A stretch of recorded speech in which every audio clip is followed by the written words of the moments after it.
Microtransactions. They're the devil's advocate. They're pretty bad, and they're probably one of the worst things we can have in gaming, but they do play a role in benefiting companies. So, I'm going to start this off by being the devil's advocate for microtransactions here, because we see this as, if you look at this as games as a service isn't that new of a concept.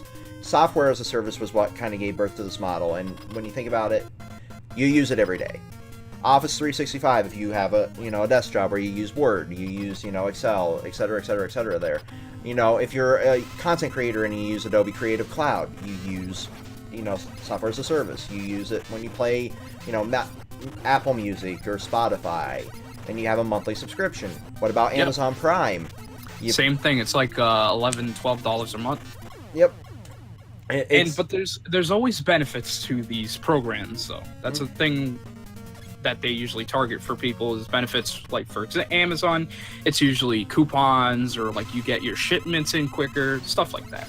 Yeah, and Netflix, obviously, you get to stream content, you get to view shit. Hulu, same thing. Amazon Prime also, not a lot of people know this, that you have access to Amazon Prime TV where you can, watch movies, watch TV shows, stuff like that on their site. Dropbox, if you use cloud, photo storage or document storage, that's a big one. These are all things that it's the same exact model. It's just been kind of bastardized by gaming. And it's literally always in the news anymore. Like, should we support it? I mean, at E3, a selling point was not having fucking loot boxes. That is true, and loot boxes have been a common practice in gaming today as well. I've noticed a different type of microtransaction that actually just recently came to be, and that is with Fortnite and more recently Paladins, and that is the battle passes, I believe they call them, where you can get specific item sets by leveling your character.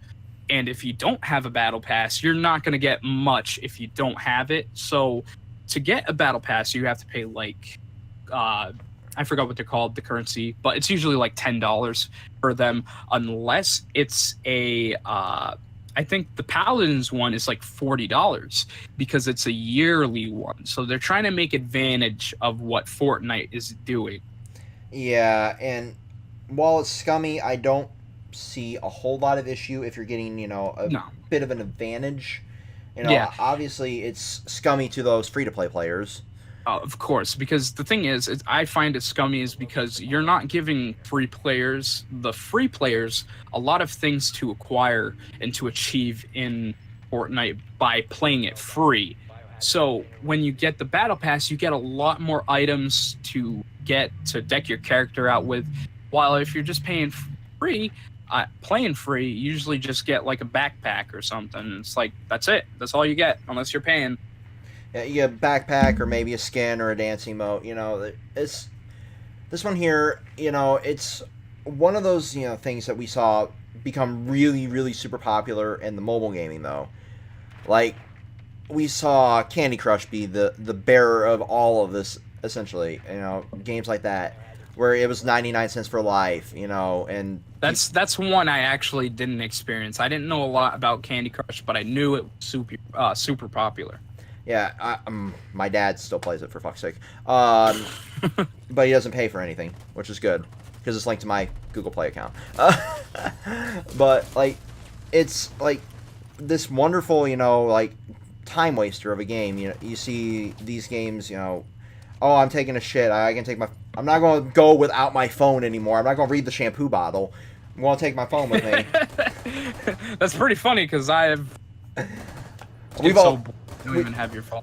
Yeah, it's like read a magazine or something, I'll take the Game Informer in there, and then I got emergency toilet paper. In my fucking bathroom. I'm not gonna lie. I have Game Informer magazines on the crapper. Yeah, like it's funny that's what it is, but like now we have mobile gaming. I sit there and I play like Power Ranger Legacy Wars while I'm taking a shit. It's like I'll play Jurassic World fucking alive on the shitter and just capture a dinosaur. But that's what really gave birth to this. Is and they took advantage of two really, really, really popular markets in every aspect of life. They took advantage of gullible kids and super gullible adults. And then the bigger companies that aren't, mobile only saw that, like, we can make money forever. I mean, this is true. This is very true. Especially with companies like EA. They really capitalized on that. And if Red was in this video, he would talk about Plants vs. Zombies 2. I heard that it was very heavily affected. I heard, like, you had to pay for packets and stuff. Like, the seed packets, the plants, the fucking lives, the worlds, like, everything in that game was a fucking microtransaction. So yeah, you got past the first level and you're like, oh, you want to pay 99 cents? Oh, sure, it's 99 cents. You want to dish out some fucking McDonald's dollar menu money? Sadly, a lot of people did, though, and it made a fuck ton of money. And another really, really bad one was Dungeon Keeper by EA.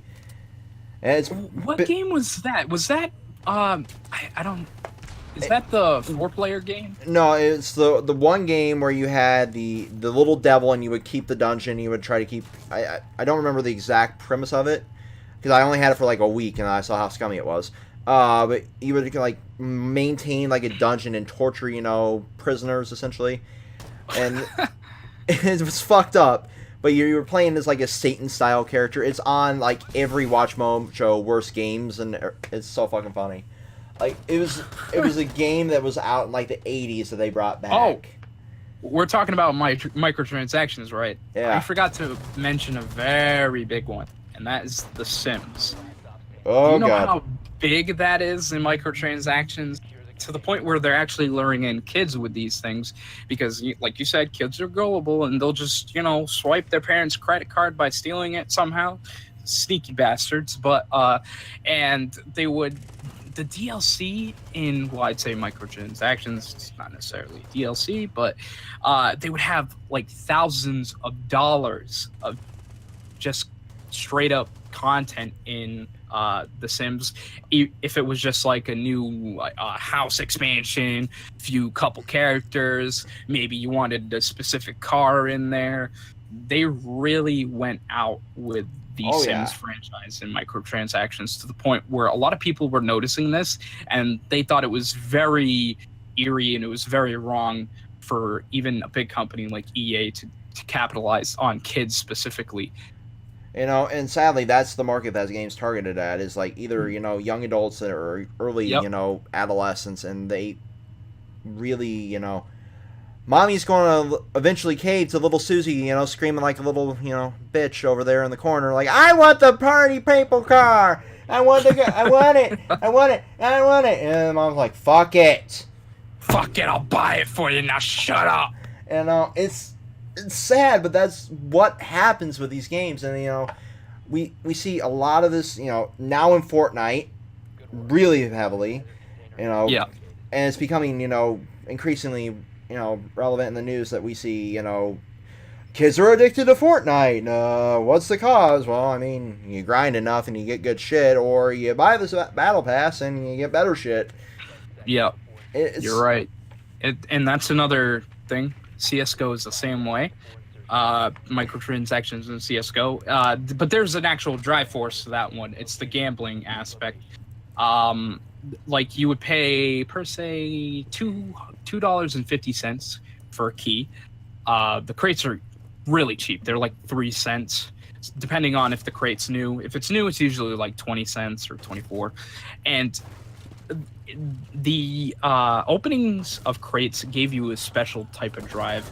It would stimulate your brain or something like that. It would feel like you were actually in a casino. It was very addicting, especially for me, because I would dump in sometimes like $50. Yep. No more than 100 though. But usually the reason why I did this was because I could make profit of it. I could, maybe I get like a really rare skin, and I have had this happen before where I get a really, really rare skin and it was top tier. It was worth like $90. I sold it. I felt like so like, just like, wow, I got this skin that's extremely rare. Not a lot of people have it. I can sell it, make money, and probably buy myself, more crates. Or what I did was just I bought a game on Steam for $60, like a new title, Yeah. and it's very stimulating. It's really addicting. Exactly, and like you said, that's the one saving grace for that aspect of microtransactions is, you can make profit on it. Yeah, it's either a win or lose situation, but it's totally on you. Yeah, it's how much you sink in, or if you sink in at all. Mm-hmm.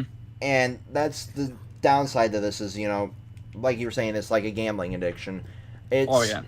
And that's what a lot of people are relating microtransactions to, especially the loot boxes. Is like it's like going to a casino and not knowing if you're going to get shit or you're going to get a good item, and Yeah. that's the gambling aspect of it. And I've used, like, it's not technically gambling metaphor, it's more like opening a pack of trading cards. You're not really gambling, you're getting X amount of money. You're getting better things. You're getting X se, amount out of those money. cards. X amount of money's worth out of that. This card could be worth 20 cents. This card could be worth $200. You never Are you really talking know. about like microtransactions or just in real life? Well, microtransactions but using the Because trade. I've done that in real life. Like I'd buy like a bunch of pack of like Magic the Gathering cards. And if I seen some rare cards, I had a nearby Magic the Gathering store. It was called Game Kings. And if I found a really rare card, I could sell it to them. They'd give me a really good, decent price. I'd make money off it. Yep. So it's really good to have these stores. Yeah, and that's the aspect that I could really relate to when I was actually actively playing a trading card game, is but like that's the one argument that I've been giving for a long time now is like that's essentially what you're getting, because it's not completely random. There are odds in there. We just don't know the odds. Yeah. And especially with like Overwatch. Being the big one that like people are ruling like, oh, it's straight up gambling. No, not really, because you're getting currency back if you get a duplicate item, unlike games like Siege or Battlefront, or maybe Battlefront's giving currency back. Now I don't know, I've uninstalled the game since then. What you can do is, though, you're talking about Battlefront, but I was going to talk about Battlefield. They kind of do that, where you can take a rare item, you can sell it, you can get, I think it's called scraps. I believe in Battlefront 1, you can get scraps, so you can buy, more crates to get skins, per se. And sometimes XP boosters. Yeah. Or a knife piece puzzle or thing, like, oh, here's the Spanish dirk dagger that you'll never fucking see. Yeah, I've gotten a couple of those nice puzzles. It's completed. Not one. Nah, I've gotten like 5 pieces of one, and I've gotten none of them, so it's like, oh, great seeing that, almost completed knife over there. The RNG is what's really, really, really the heavily scrutinized actor in this, play of bullshit. And Bungie is the biggest abuser of the RNG. Bungie! With Destiny. Yeah, dude. I've made enough rant videos on Destiny to be considered a Destiny content creator at this point. I mean, they just released. It's kind of ironic because a lot of people are bitching about Destiny because they have this emote that's like $10, right? I think it was like $10 or it's like $5. It was something. They're like, oh, it's a fucking emote. That's so bad. But there's a game that actually does the same thing. And surprising, it's Monster Hunter World. And no one is bitching about it. But some people are like, man, that's a pretty hefty price on a emote. Like, I even looked at it and I was kind of shocked. I'm like, really? $5 for an emote? Well, it's something that's I'm not gonna worry about anyway, so I'll just skip it. So it's like, I can see where Destiny's coming from. It's a more popular game than Monster Hunter World, I guess. And plus the Destiny fan base and a lot of people that are against Destiny, they're kind of extremists per se, and for the right reasons, because Bungie is so like microtransactions heavy. And to add to your rant about Destiny, you need certain DLCs to even play certain DLCs, which I think is a crock of shit. Yeah, here's a really weird one, and I know you sent in like a picture from Zur, right? The merchant that everybody has access to, no matter what fucking bit of the game you have, right? If you have vanilla Yep. or you have up to date, and Oh, I know what you're talking about. Yep. the Go ahead. weapons being locked behind the DLC. Oh yeah, I was fucking absolutely pissed about that. I was like, you're telling me I cannot buy this weapon unless I have that DLC, which I have to pay. And I thought that was the stupidest fucking thing. And not to mention, this is Zur, so he only comes like once a week, or not once a week, but he comes weekly. So it's like, I guarantee you what they're going to do is they're going to make exotic weapons, but only for DLC. So they're trying to lure people in to buy these exotic weapons. It makes sense. It's a good business practice, but it's evil as shit. Yeah. But I was so shocked when I seen it. I was like, are you fucking kidding me? I just bought one of the DLCs, but I didn't buy the other one. So I was like, maybe I have a 50-50 chance. And sure enough, it was the other DLC, and I couldn't buy the weapon. I'm just like, oh, that's fucking fantastic. And even when I wanted to buy an exotic engram, I opened it up and I got a weapon. But once again, it was from a DLC I don't have, so I can't use it. So I'm like, oh, this is fantastic. This is just going to sit in your inventory until you buy our other DLC. Yep. I was like, wow, that sucks. Yeah, and that's just the beginning of Destiny's failures here. I mean, you can go back to any of the rant videos on the channel, or summarizing it. Locking the Bright Ingrams. Forcing people to buy them from Eververse. Yeah, they also they did a little bit of tinkering with the bright engrams, making them slower to achieve based on leveling and stuff. It was some scummy shit. Yep. Like all of that, has led to like this, hatred of loot boxes, hatred of microtransactions. But there's games that do it right. Like Overwatch, giving you currency back. Battlefield 1 giving currency back, even though it's an EA game. I'm going to defend that one because you still get currency back if you get a duplicate. You're not stuck with oh, I got 17 of this skin that I can't fucking sell. Great. Yeah. And It, another thing I noticed about Destiny, Destiny 2 specifically, is I noticed they were taking advantage of the microtransactions, and I know this because in Destiny 1, they didn't have the Eververse in the very first synopsis of the game. When the game came out, there was no, Eververse. It was non-existent. Around, I forgot when the Eververse came around in Destiny 1. I think it was around, do you know which DLC it was? I think it was around Taken King. Yeah.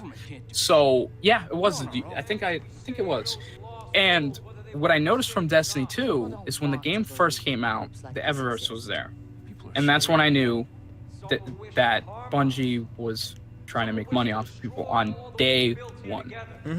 Because, I mean, if it was from Destiny 1 and it was in the beginning, then yeah, I can understand that they were being scummy about it. But they took some time to realize that, hey, we can make microtransactions off of people by making this Eververse. But that took some time to think about.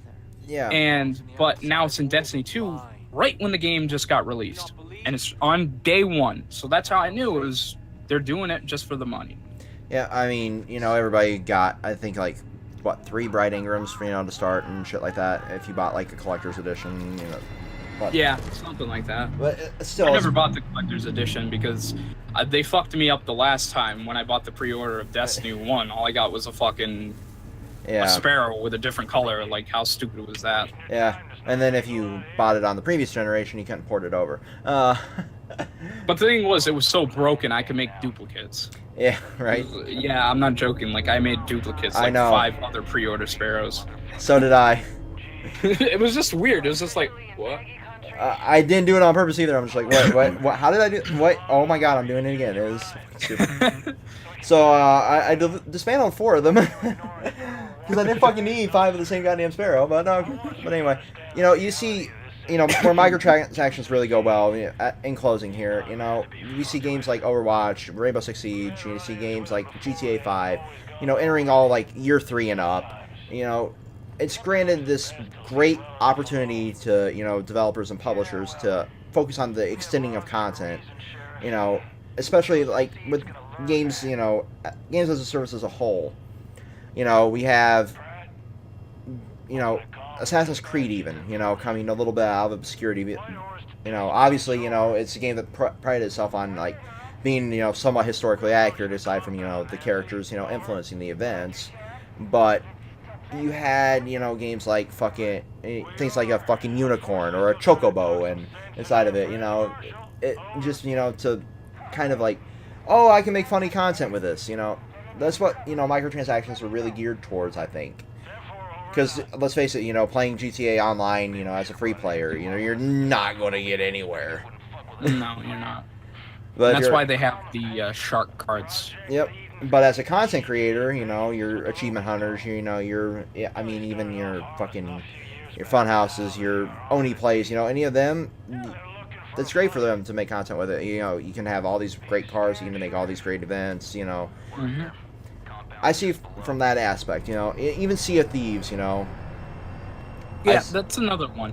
If a game fails, it can succeed in another department. For example, Sea of Thieves. It's broken, but the thing is, it may be broken and it's not finished, but it's a lot fun. It's a lot more fun to play with friends. It's one of those type of games.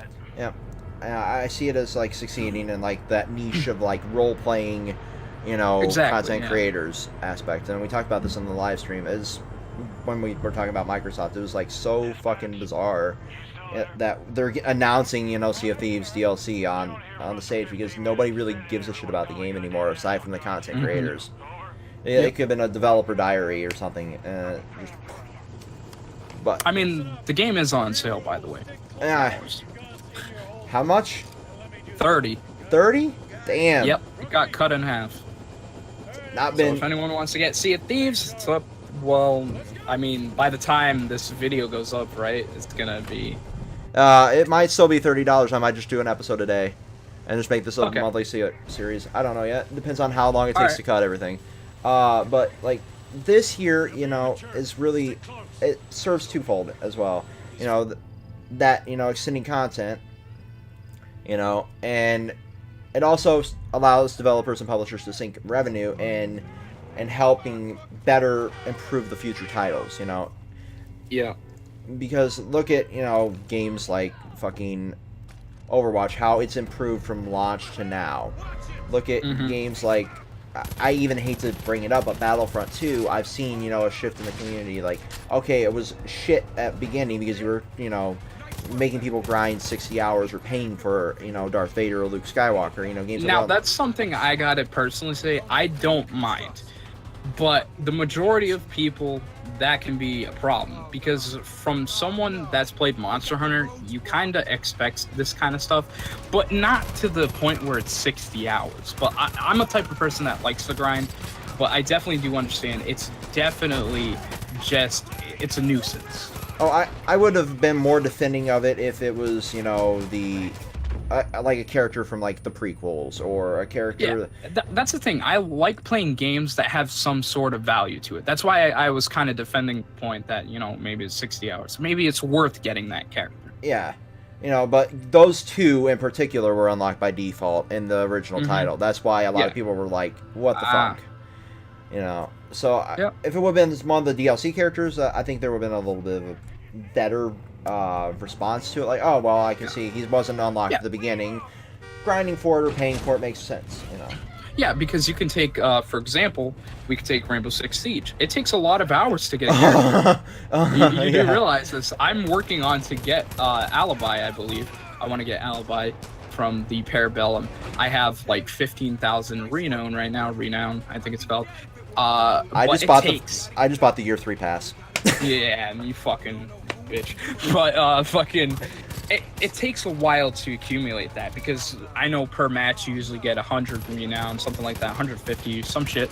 So you have to play a lot of matches, and matches can last a while. They go for 3 rounds unless you go into OT. It's, you know, so it's like, you know, Siege has the same problem, but not a lot of people, you know, like argue about it. It's kind of like, yeah, well, the characters are more diverse.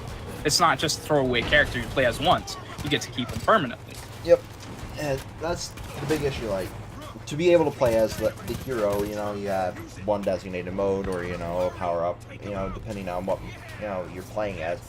But this is one of those that, and I didn't really touch on this as much as I wanted to, but, you know, this really wasn't a new concept when you think about it. Like, look at, you know, WoW and Guild Wars and, you know, the Old Republic or any MMO in particular that started with that subscription wall. It's not really any different than that when you think about it. Mm-hmm. And that's the thing about PCs. It may be a free market, but the thing is with MMOs, it's like, what, $20 a month for, like, WoW, fucking Guild Wars? I think it's 15 or 20. Yeah. But yeah. Guild Wars was like 30 at one point, if I'm not mistaken. Like, it was ridiculous. And they're like, oh, fuck it, we're going free to play. The sad thing is you can't really compete with WoW on the subscription market because it's some of the most dedicated players on the planet. And then there are people like me that are just like, fuck it, I'm retired. It's just like World of Warcraft shits out so much content. And like they shit out content, but it takes them a while. But the thing is, like, I even strayed away from World of Warcraft because I found the content too overwhelming.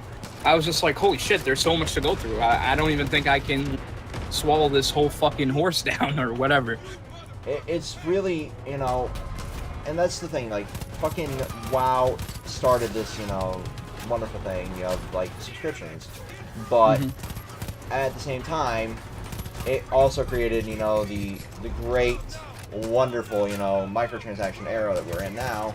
And it's, you know, sad to see that people are complaining about it when, you know, if you're a PC gamer, this isn't anything new. It's actually interesting to notice that even though WoW started the microtransactions thing, like the subscription, say, they were also taking notes from consoles as well, because at one point they didn't have an in-game store, and now all of a sudden they do. So they're also learning, but they're also teaching. It's like, you know how business is. It doesn't matter what market you're on, you're still going to be a teacher or a learner to some people. So it's all connected. Yeah, and that's the biggest takeaway point from, you know, all of this. Like, we've seen, you know, this, those of us that started on PC as a kid and, you know, they're actually, you know, playing these games, you know, and singing, you know, countless hours into fucking WoW. You know, I wasn't too surprised when consoles picked up on the microtransaction thing, being, you know, somebody that's used to paying a subscription fee. I haven't paid it for fucking 3 years now. So it's like, I'm not too, you know, up to date on what the prices are on a lot of things. I know when I was there, it was like $20. And it still is. I think it's 25. Yeah, it's, but like, fucking a season pass for a game being 60, you know. At this point, you know, a lot of people I think would be more acceptive of, you know, the gaming industry in its current state if, you know, you bundled, you know, if you just, you know, released a game for $100 at this point. You know, it wouldn't be that far of a stretch because back in the SNES era, I mean, some games were fucking $100. Like Mortal Kombat 3 Ultimate, that was $100 when I was a kid. Yeah. So it's, and then you're just like, oh, by the way, you get everything with this, you know, purchase, you know. And, oh, cool. I get to experience all of this, you know, great content and everything. But I don't think publishers would be, or the gaming industry would be too keen on doing that because they're afraid that they get so much backlash from that now because they've already got backlash for season passes, they got backlash for, you know, microtransactions, they got backlashes for, you know, all the shit that they've tried over the years and the last two console generations, that they're afraid to do anything new. They're afraid to, you know, move forward. So it's just like, wow, what do we do? What do we actually do to, you know, make any kind of content for these people that, you know, were once our fans, you know? So, I mean, I pay for the gold edition of pretty much every game at this point because I see no point in just like, oh, I beat the game, I've got it on pre-order. I had it on pre-order, but I didn't, you know, think I was going to beat it this quickly, and now a couple months down the road we're going to have, you know, content. Shit, I sure got the season pass. So I just started, you know, buying like the gold edition or the deluxe edition or whatever the fuck you want to call it, depending on the game. Like that way, I'm guaranteed all the DLC, except for like in Destiny's case, where they're Oh, by the way, you get this, this new pass now with the Forsaken Digital Deluxe, even though you bought the season pass with the regular edition on the content. You know, that one blew me away. Like, do they really have the balls to do that? And of course they do. They had the balls to kill off Cade 6. That's Yeah, and actually, you brought up a point about him that, like, this is one of the most intricate characters. Killing it off, that's a stupid. And I looked on the page itself for Destiny, and a lot of people were complaining about it, the same issue you were saying. So it's like, it's a common thing that people are complaining about. Okay.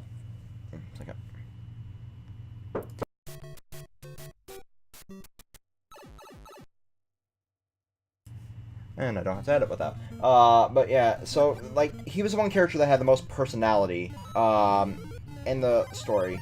So I'm just like, why kill off the one character that had the most, personality, and the only character that, players cared about? And to insult the players by, when you pre-order it, you get all of his fucking gear. Oh, yeah. You get his gun and everything. It's just like, what? I saw that, I'm like, oh, God. It's like, rest in peace, Cade. Yeah, it's... Free my boy Cade from the grave. It's a bold strategy, Cotton. Let's see how it plays out. It's like killing off Optimus Prime. I mean, well, they've done that in Transformers too. That didn't last very long, though. Exactly. That's what I'm saying. I mean, he is an Exo, but I mean, like, in canon, if your ghost is dead, you're dead, and they shot his fucking ghost, so, I mean... Man, what you gonna do? Yeah, you gotta have real-life consequences, people. But, yeah, it's... The companies that have, made the missteps, I hope they've learned from their missteps, and they're around long enough to, adapt from it. I mean, EA's kind of made fun of themselves with the Anthem launch. Like, there's not going to be any, microtransactions. There's not going to be any, DLC. That everything's going to be free. Which I highly doubt. Oh, of course not. I know they're bullshitting it. Or if they're not, I good on them. But, I mean, and Ubisoft made it a selling point of, like, fucking... The Division 2, like, all DLC is going to be free. When the minute they said all DLC is going to be free, I'm like, this is going to be games of service. You're going to be paying for outfits. You're going to be paying for, like, fucking... I won't be surprised if I'm paying 99 cents for a fucking Watch Dogs patch in the game. Oh my god. Like, I don't picture myself buying the Division 2 to begin with, but, I mean, that's something I could see because you saw it in Wildlands. With the patches, Like... Yeah. That's where I was kind of getting that from. But let's hope they learn that, let's hope they grow, and that they survive long enough to see the next era, the revolutionary era of gaming that we're going to be entering into. What we're going to see now is, like, I'm just judging off of what we saw from E3 itself. Judging off of that alone, I'm going to assume that companies are going to try and stray away from microtransactions because of the EU's ruling that they're considered gambling and they're illegal, all that bullshit. I'm assuming that that's the driving force of, like, there's no loot boxes here, we're clean, you can't throw our developers in jail like you threatened. Yeah, that was Sweden. Yeah, the Sweden, fucking summit or whatever they did. It's like, why? How? One, not all of these people live in your country. Are you going to extradite them to your country to lock them up? Like, that, when I saw that, I'm like, how? Just, how will this work? I tried wrapping my head around it for like a week, and I'm like, I don't see this working. But, I mean, it put enough of a scare on some companies to be like, well, we gotta try something new now. Yep. Definitely for sure. I've seen that in a couple games. So, I mean, what are your thoughts moving forward in the gaming industry? I'm seeing a lot of changes, especially seeing that E3. Microsoft is picking up a couple developing teams. I forgot the names. Of course, you would know them, I believe. One's on Undead Labs. Another one's one works on Hellblades, right? Yeah, Ninja Theory. That Hellblade Cinema Sacrifice Studio. Yep. That was a big one for me. Like, oh my god. Mm-hmm.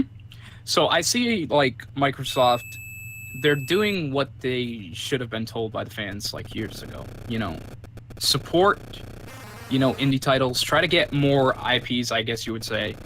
release good titles like their AAA games like Halo and stuff, which they're doing. They're doing good. I haven't seen a mistake since, I guess. I mean, they do have multi-platform games on there, but everything. Sony, they're doing fairly good as well. But based on what I'm seeing, I think Microsoft is coming out with a lot of titles.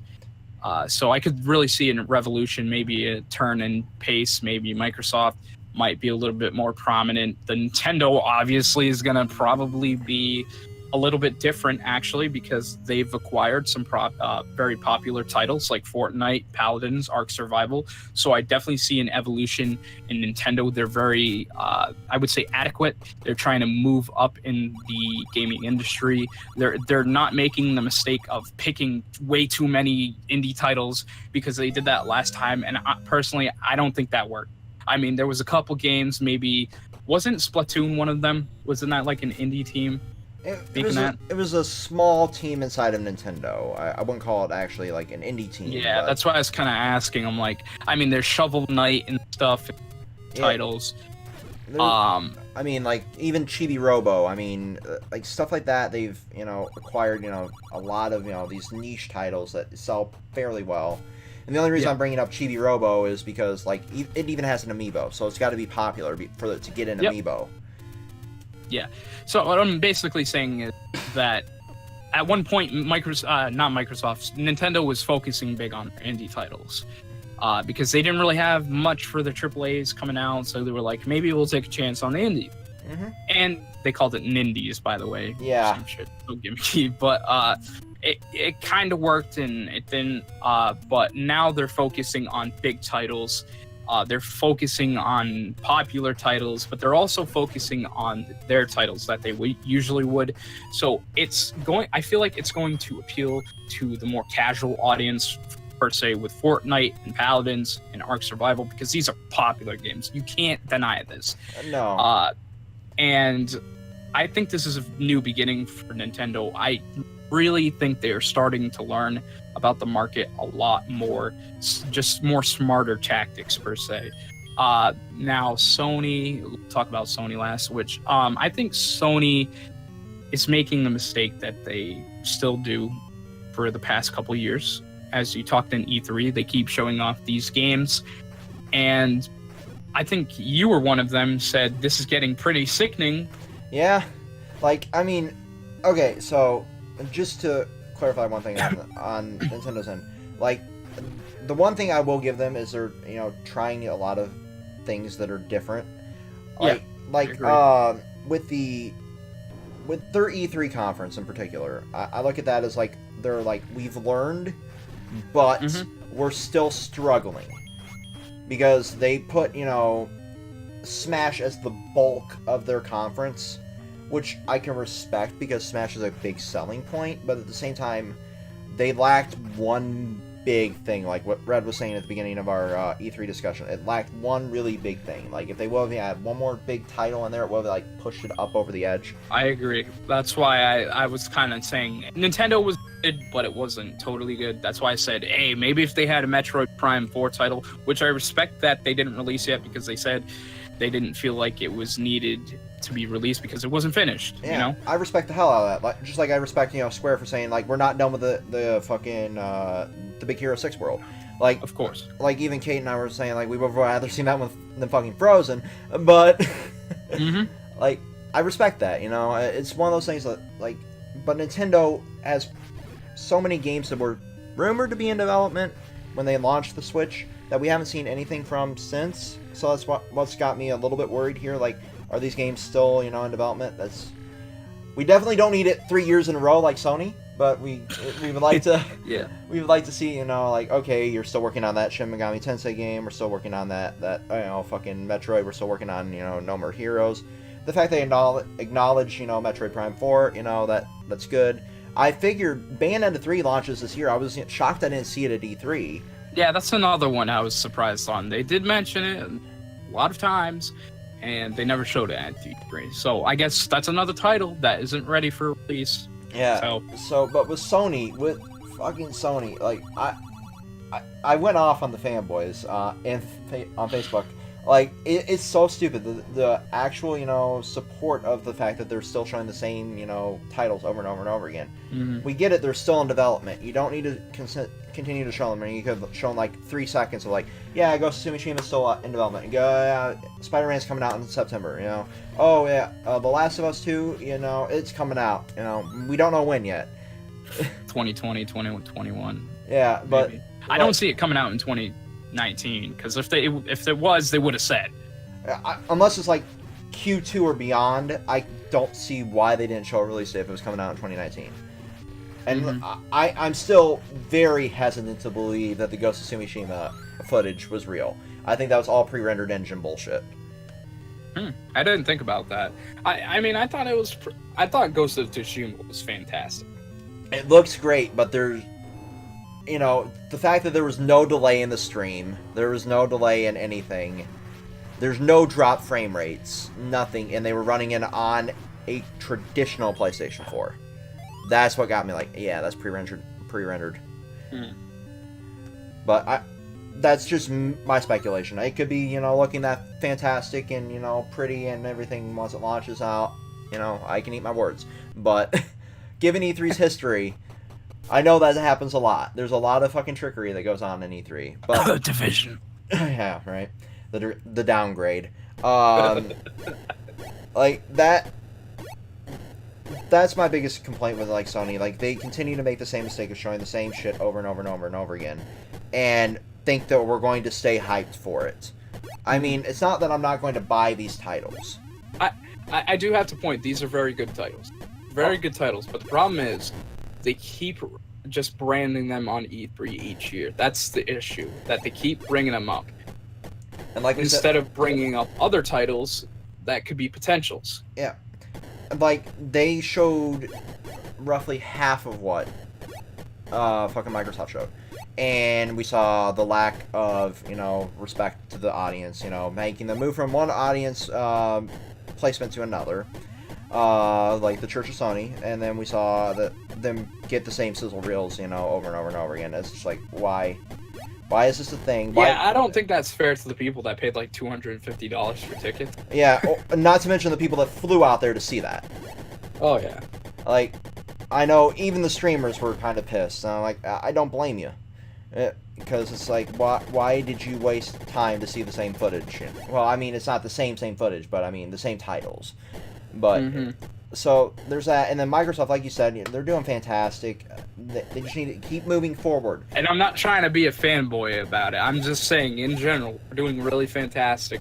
Yeah, like... Besides last year, Yeah, like, I'm going to pull the money home. Keep moving forward. Do everything that you're doing. Keep doing it. You're actually getting back on fucking track here. Don't fuck this up. Especially if they're acquiring different developers. Exactly. Like, I can't wait to see what, fucking Ninja Theory is working on next. Well, I do want to mention one Square Enix game, the Babylon Fall, I believe. Yeah. Wasn't that the people that were going to make Scalebound? I believe so. Platinum. Yeah, that was. So that got me a little shook, to be honest. I was very shook about that. I was like, wait a minute. This is the people that were supposed to make Platinum. I mean, they were supposed to make Scalebound for Xbox, but they never went to the agreement to it. They just never did it. So I was like, huh. I'm not shocked, because Platinum's, free basic, can go wherever the fuck it wants. So, with that, I'm like, that's cool, they're doing something. Oh yeah, definitely. But what got me is, like, there wasn't enough for me to, really latch onto from it. Like, I want to see more of this before I'm, going to get my hopes up like I did with Scalebound. Because I was fucking hyped for that game, man. It was just like one of those things. I was too. I was just like, I get so to, depressed. I get to I was be so with, fucking depressed. I get to be with dragons. I get to fight all these massive bosses. It's kind of like Devil May Cry, and then, yeah, fuck you, Platinum. Yeah. Fuck you, dreams crushed. And I'm like, oh.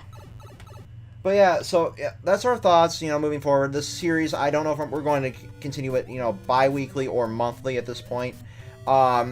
It's completely based on what the topic is and how quickly we can get a cast together. And that's the depressing part about this, because a lot of this, it requires us, you know, gathering the gameplay you're seeing in the background. A lot of it's, you know, editing down the episode to fit the parameters of that. So from now on, what I'm probably going to do is the complete fucking opposite of what I did for this one, because I needed specific footage, you know, for each generation of the gaming. Is fucking record the audio track first, and then gather gameplay for the rest of it. Yeah, that's a very good idea, because I was actually thinking about that when we were doing this recording right now. Obviously, still, and there's a siren in the back. Sorry, but like when we mention ET, we could show like ET. When we mention like Super Mario Sunshine, for example, we'll show gameplay of that. Yeah, just depending on if I want to have footage for the games that are mentioned, or two, if it fits the genre or the generation, that'll be how this video. That was 4 videos. You know, pre-recorded and, you know, stitched together gameplay, moving them around to fit into the video track. And then from now on, you know, if we talk about a certain game, we'll get footage for that. If we talk about, you know, a certain, you know, fucking, you know, genre, we'll get footage from that genre. You know, moving forward, this will be formatted a bit differently, because this was hell to make this pilot. Fuck you, SS Classic, and your damn encoding errors.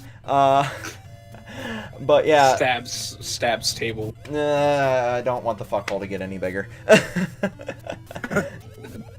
But yeah, until next time, you know, Control Chaos. Thanks for bearing with us through this, and peace. Peace.